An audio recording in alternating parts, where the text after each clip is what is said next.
Bem, então nós vamos para a segunda parte sobre a fisiologia de procariotos, onde nós vamos abordar então agora o crescimento. Após a nutrição, nós vamos abordar o crescimento. Só que a primeira coisa que precisa ficar clara é que quando se fala em crescimento microbiano, não é o aumento da célula, não é o aumento de tamanho de uma célula individual, mas sim o aumento populacional. Então você fala, eu estou analisando o crescimento desse micro-organismo, na verdade, a gente está analisando o aumento do número de indivíduos. E existe um conceito que está muito, muito ligado ao crescimento, que é o tempo de geração. O tempo de geração é o tempo necessário que um micro-organismo leva para se duplicar e originar duas células filhas. Então, se vocês olharem aqui nessa tabela, nós temos para bactérias, para algas, fungos, protozoários, o tempo de geração. E vejam como é muito, muito variável o tempo de geração. Por exemplo, a bactéria que causa tuberculose, o Mycobacterium tuberculosis, quando ele está incubado a 37 graus, ele leva em torno de 12 horas para se duplicar. Então, ele se duplica, na verdade, 2 vezes por dia. Enquanto que a Escherichia coli, se ela for mantida a 40, 38 graus, o tempo de geração dela é de 35 minutos. Então, vocês podem perceber só por aqui como é variável esse tempo de geração, e isso tudo vai depender das condições nutricionais, das condições físicas onde essa bactéria ou esse micro-organismo se encontra. E como é que a gente faz, então, para avaliar o crescimento? Na realidade, na natureza é muito difícil a gente fazer o acompanhamento do crescimento porque é um sistema aberto. Então você tem o micro-organismo competindo com vários outros, os micro-organismos eles vão ter que lutar e competir por nutrientes, você pode ter a inserção de fatores que podem causar mal ao organismo, então isso é muito difícil de se avaliar. No entanto, num sistema fechado, ou seja, numa condição laboratorial, é muito fácil a gente acompanhar e é muito importante, muitas vezes, se acompanhar o crescimento, principalmente se você pretende trabalhar com aquele micro-organismo, seja porque ele produz um composto de interesse, seja porque você vai usar esse micro-organismo como hospedeiro para uma clonagem. Então, no laboratório, a gente sempre faz, quando você começa a trabalhar com o micro-organismo, sempre a gente faz o que a gente chama de curva de crescimento.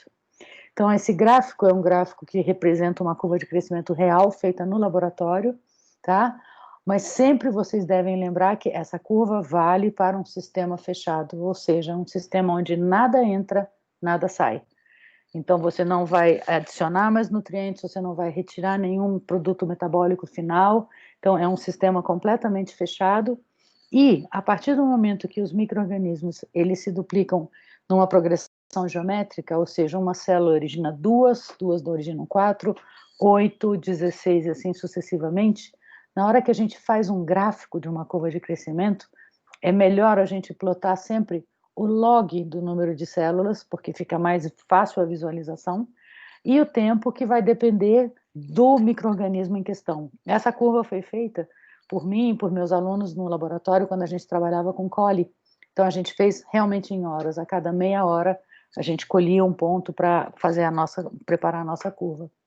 Então é um gráfico que foi real, isso foi um experimento real, e a gente vai sempre plotar então na ordenado log do número de células e abscissa o tempo, dependendo do micro-organismo, podem ser dias ou minutos, ok?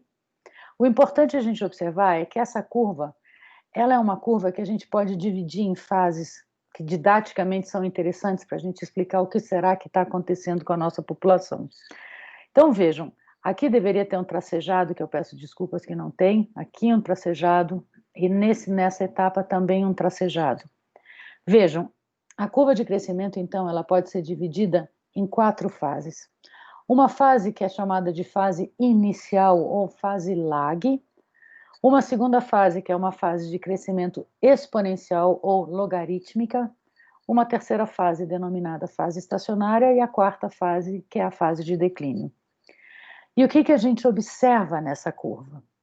A gente percebe que na fase lag, ela se caracteriza por não apresentar uma alteração significativa no número de micro-organismos. Então, se vocês olharem nesse gráfico, eu tenho praticamente uma reta que ela não se altera ao longo do tempo.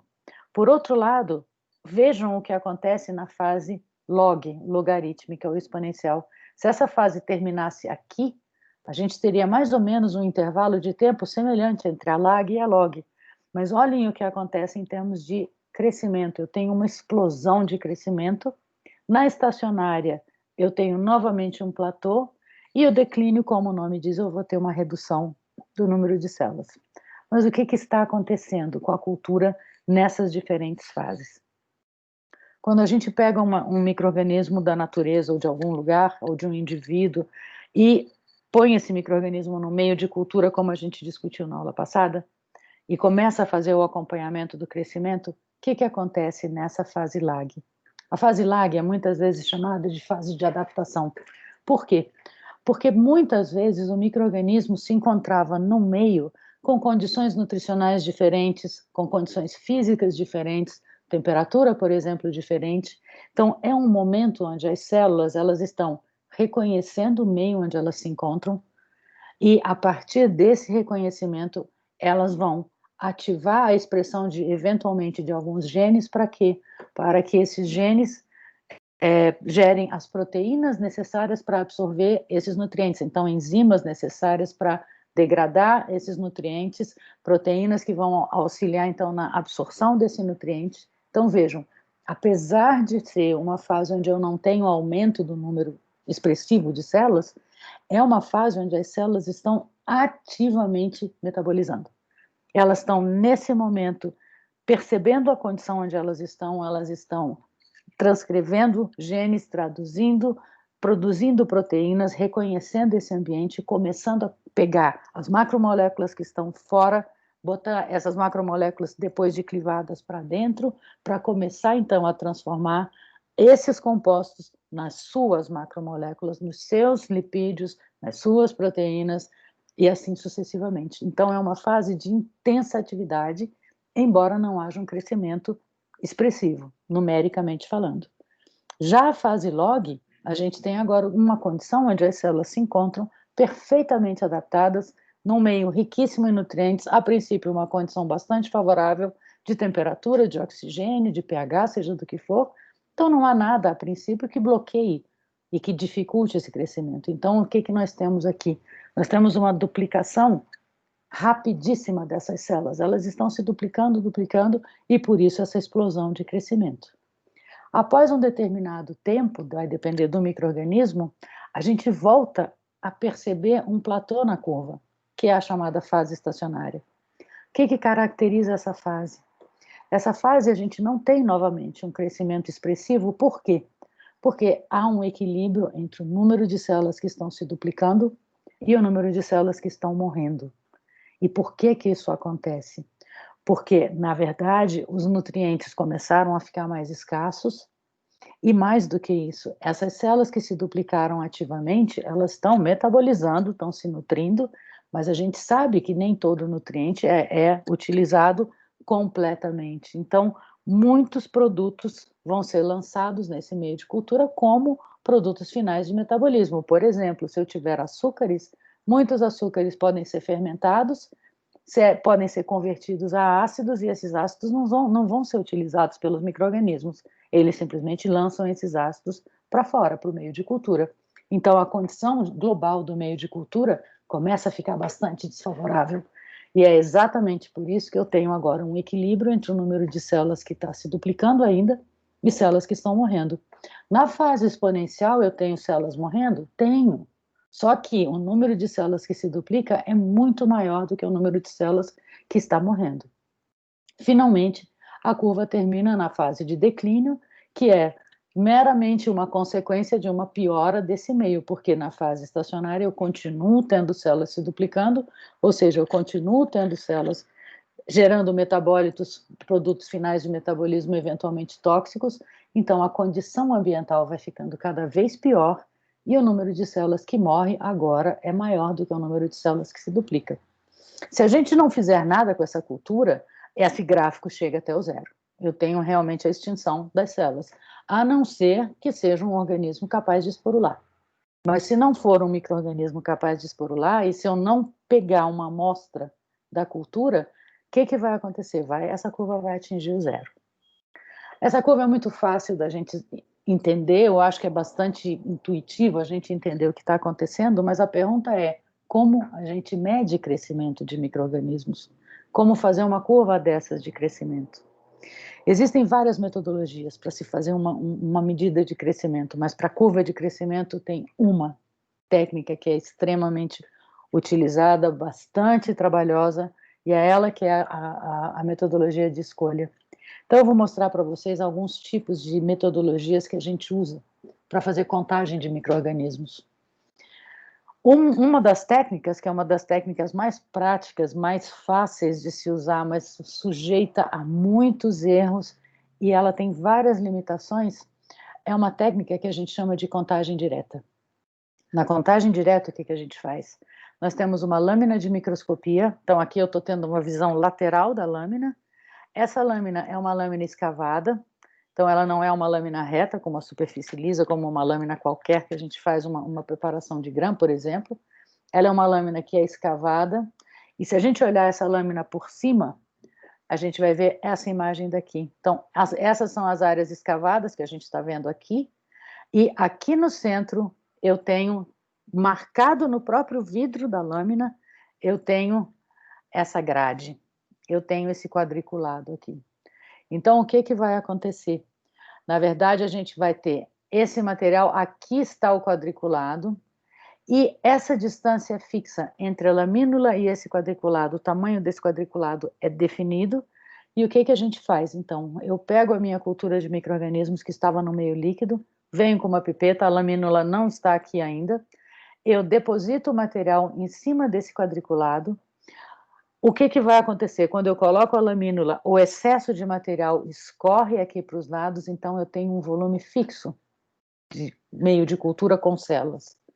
Então, a partir desse momento, eu cubro com a lamínula, vou para o microscópio, e o que a gente faz? A gente geralmente conta 4 ou 5 quadrantes e tira a média de micro-organismos. Então, a gente pode contar 1, 2, 3, 4, 5 quadrantes, por exemplo, e a gente faz a média de micro-organismos em cada quadrante.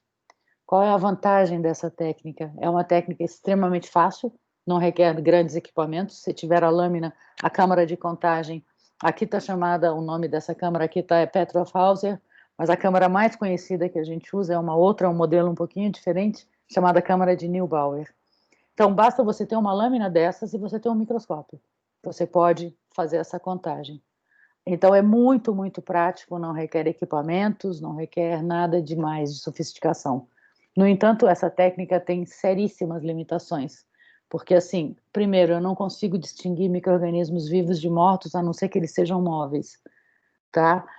Existem alguns corantes para bactérias que a gente pode olhar se o micro-organismo está vivo ou morto, só que aí já requer uma outra técnica de microscopia, é uma microscopia de fluorescência, é um pouquinho mais trabalhosa, então, para usar com essa lâmina não dá certo.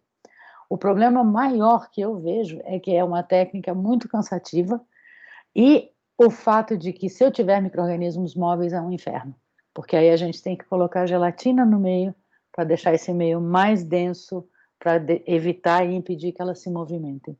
Mas é uma técnica que pode dar uma boa estimativa inicial, se você tem uma cultura com muitos organismos ou menos organismos, isso é bastante interessante. Então essa é a técnica da contagem direta. Existe uma outra técnica que muitos de vocês já devem ter usado no laboratório, chamada turbidimetria. É uma técnica onde a gente vai medir a turvação do meio de cultura. O meio de cultura, quando ele é estéril, ele é um meio que ele pode até ter cor, mas ele é transparente, ele é translúcido. No entanto, se tem crescimento microbiano, o que acontece? O meio vai se tornando turvo. E quanto mais turvo estiver o meio, maior a população microbiana naquela cultura. Então, o que a gente faz? A gente usa um aparelho chamado espectrofotômetro. Esse aparelho, ele funciona da seguinte maneira.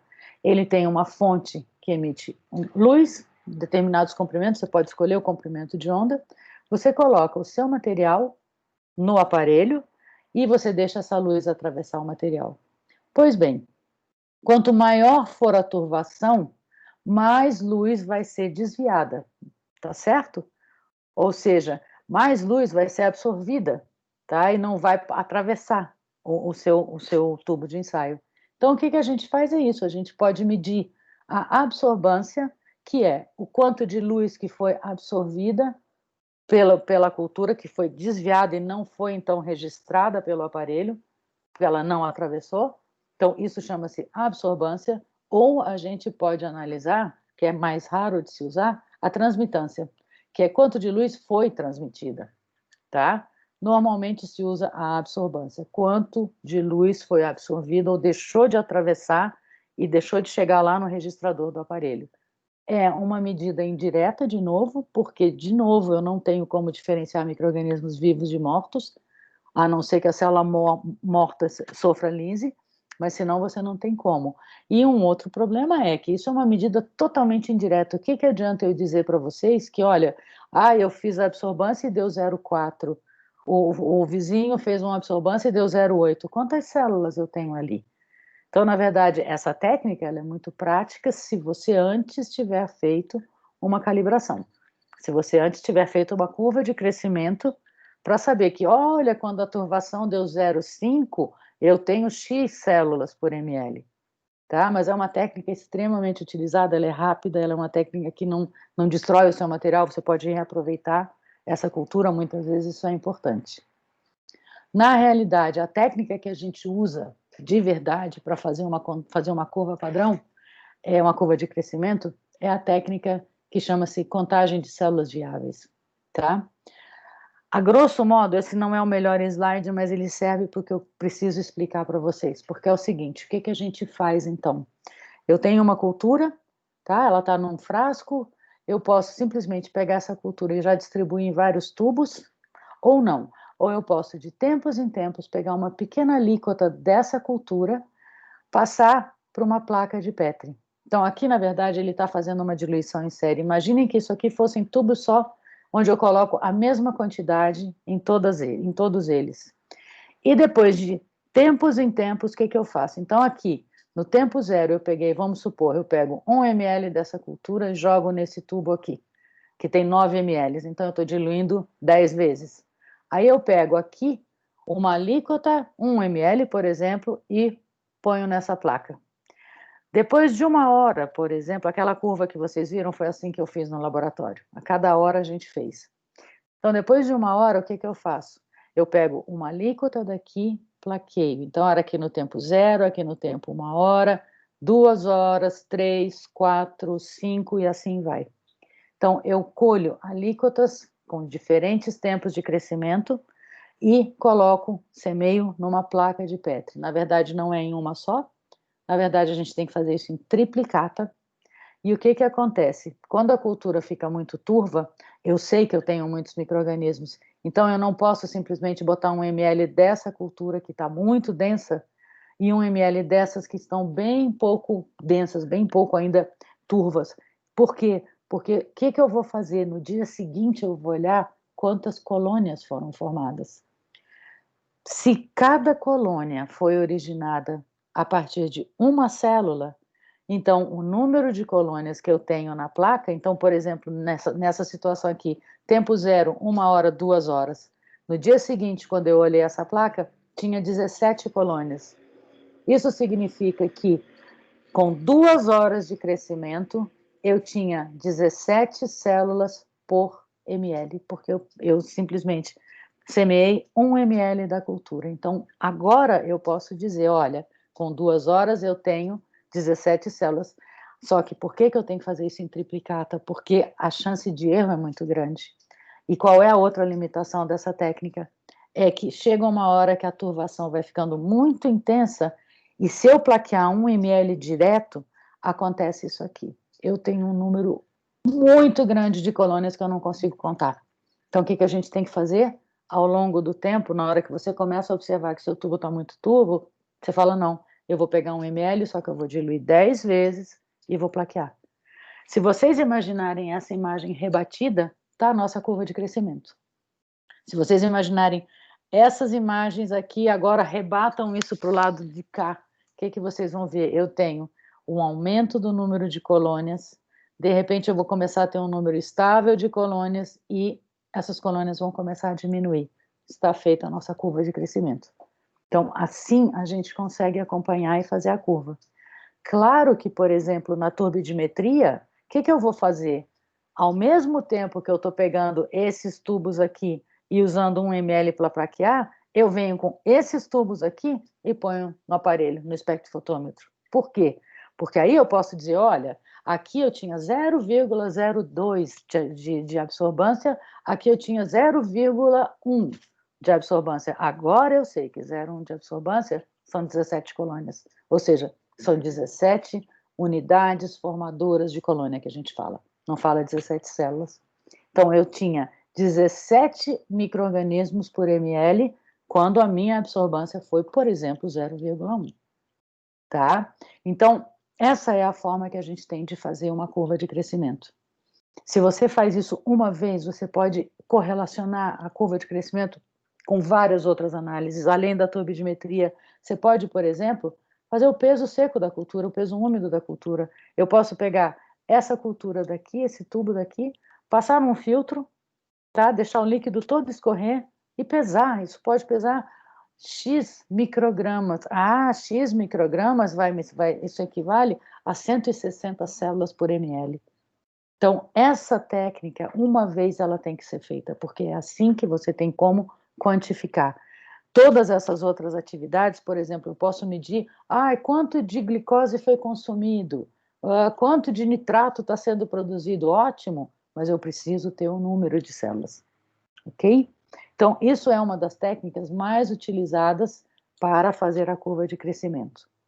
Quem trabalha com microbiologia aquática, muitas vezes faz isso aqui. Quando a gente quer analisar a qualidade de água, de lagoas ou de poços, o que se faz? Se colhe a água, essa água passa por uma membrana filtrante que retém as bactérias, e aí a gente pega a membrana filtrante e põe sobre uma placa, um meio de cultura. E dependendo do meio de cultura, a gente pode ter o crescimento de diferentes organismos, ok? Então, isso, gente, é a maneira que a gente tem como medir o crescimento microbiano. Na próxima aula eu vou discutir com vocês agora os fatores que afetam o crescimento, porque não é só o nutriente, você tem que ter, além dos nutrientes, você tem que ter uma série de condições adequadas para que o micro-organismo cresça, e isso a gente vai discutir então na próxima aula. Obrigada.